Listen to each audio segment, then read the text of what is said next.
What's up, beautiful people? Today we're going to be checking out Canada's housing nightmare, and you guys are familiar with how it is in Canada now. It's very difficult to afford rent and mortgage as everything has doubled or even tripled in like maybe 2 or 3 years now.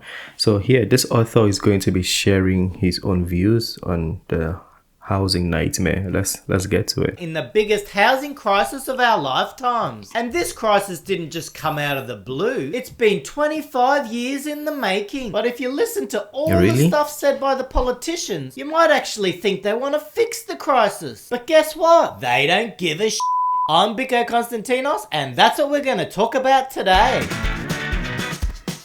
Biko Konstantinos. Canada is known for some of the most beautiful landscapes in the entire world. True. Did you know that Canada has the second largest landmass? Only Russia is bigger. So Canada's big, real bloody big. But you know what else is big? My subscriber numbers. Well, not now, but they could be with your help. So please consider subscribing to my channel and give this video a like if you enjoy what I present. I'll put the link to the channel in the description as always, so please feel free to go check him out. With independent analysis and commentary. Now today's all about Canada, and boy oh boy has Canada screwed up their housing market. Back in the 1980s, 1990s, Canadian housing was very affordable, with the average price between $100,000 and $200,000. But from 2000 onwards, Canadian house prices started a very steep climb. And this sharp increase in house prices continued all the way up to COVID, when crazy COVID policies put a rocket under house prices and sent them through the roof. What's even more worrying than just the house prices themselves is how far they've risen in comparison to income. So if we look at house prices versus disposable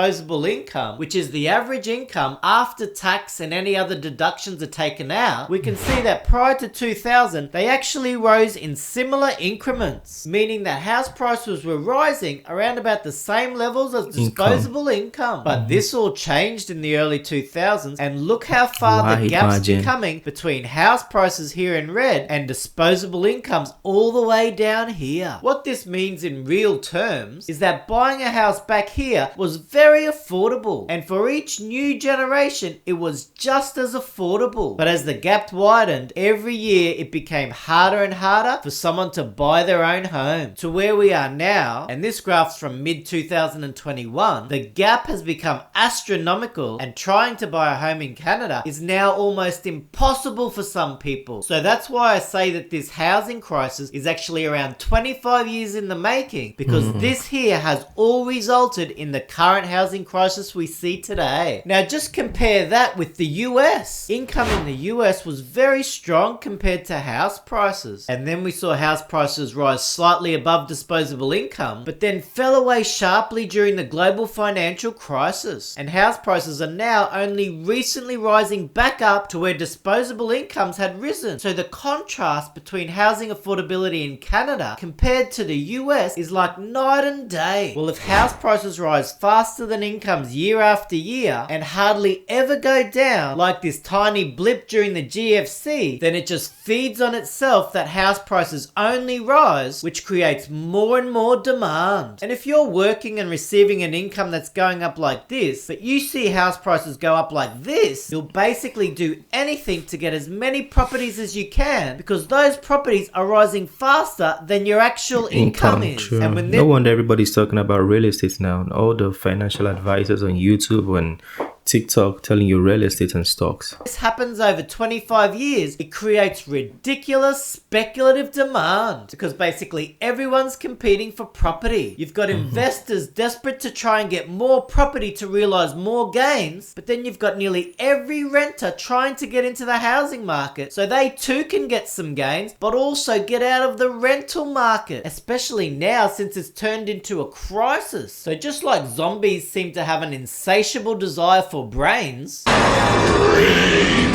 Canadians have an insatiable desire For for house. property. And can you blame them when you see how property's performed? Man, if you can make more money just owning a property rather than slaving at your job, wouldn't you do anything to get in the market? So when people talk about the current housing crisis, for me, the real crisis has formed over many years because we've allowed more and more crazy speculation into the housing market, so that property is now considered a way to gain wealth rather than a safe place for citizens to live. And when the government shows that they'll do anything they have to prop up the housing market, then people realize that investing in property is the closest thing to a sure bet. But the results of allowing this rampant speculation can be extremely devastating. It creates a massive wealth divide between the property haves and the property have-nots. And for young people who won't inherit a large property portfolio, they're basically starting from a massive disadvantage. Because back here, even with a low-income job, you could have easily afforded to buy a house and pay it off quite quickly, whereas people trying to buy now have to get a ginormous mortgage and will struggle to pay it off over many, many years. So in addition... My professor in school said he's given up on buying a house because he doesn't want his children to be in debt.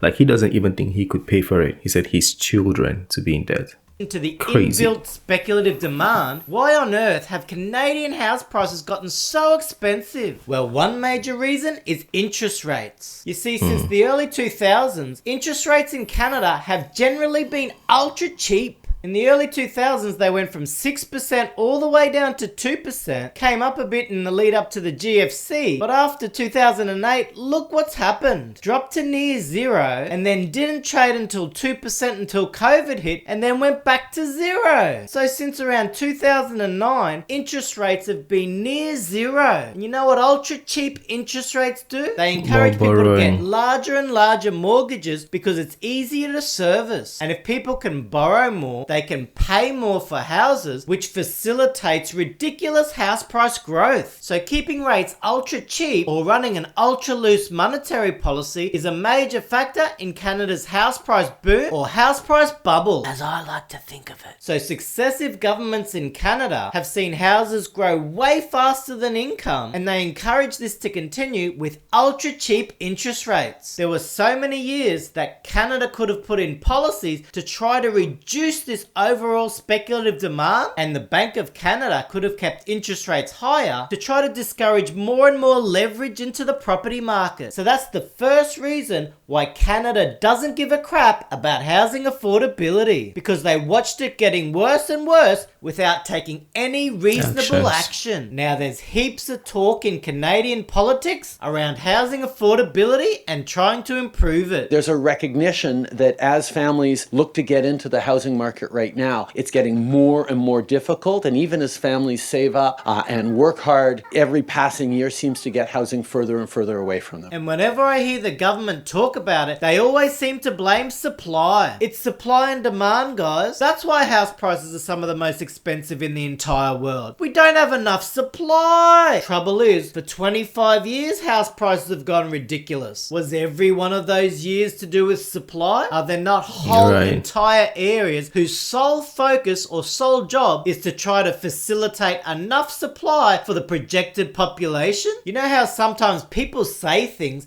but they don't actually mean them? Like, we have to improve housing affordability. We gotta fix this housing crisis. There's a generalization that young guys would say anything to try and have their way with a girl. I only have eyes for you.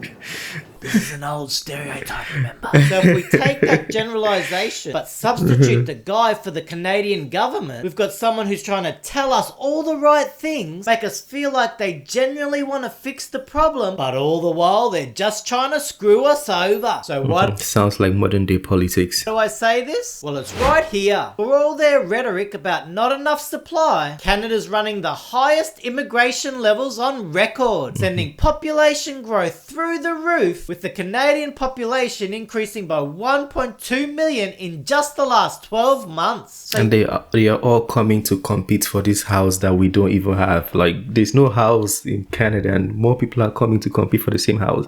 that's also going to help take the price up again. You're saying there's not enough supply, but you're the ones creating the problem by opening the immigration floodgates. How can any country create enough supply for 1.2 million additional people per year? Now, I'm not saying immigration's bad. With an aging population, I understand why countries want to bring in working age immigrants. But why go nuts with it when we're smack bang in the middle of a housing crisis? When many locals can't afford to buy a home, are struggling to afford their rent, and some being kicked out onto the streets. The easiest way to fix the supply issue is to moderate these immigration levels. You could halve these levels and improve things considerably. When you have a real issue, it takes real action. Struggling Canadians have heard enough talk. They want to see real action that's going to improve housing affordability, because the entire future of Canadian society and way of life is at stake. I'm Biko Konstantinos.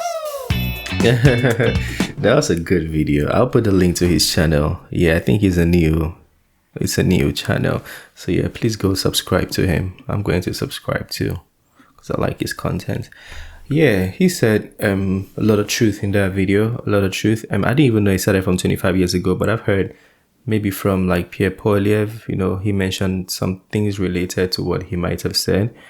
The thing that's crazy to me is, if a common person on YouTube knows this information, isn't there somebody in the government with the same information or with the same knowledge level that could at least, like, you know, understand these things and put the right policies or do the right things to, you know, fix or resolve the issue, or at least correct it to the right direction? You know, I would think there's somebody in the government who's as smart or who has the same level of information, right? Yeah, it's concerning when it's clear what the issue is, but it's still not being resolved. If we didn't know what the issue was, then maybe we would say we don't know what the solution is. But a lot of people have stated the issue, and Pierre Poilievre even recommended building more houses. So when there's more, then the price is going to be forced to come down. You know, a lot of people have been detailing their solutions and what they would do. Even you guys in the comment section, you've shared a few. Anyways, I'm not a professional, so don't take my word for it. Let me know what you think. If you want to share your opinion like I have done, feel free to let me know in the comment section. It's the end of this video. Smash the like button, subscribe if you are new to the channel, and I'll see you on the next video. Have a very wonderful day. Peace. I made this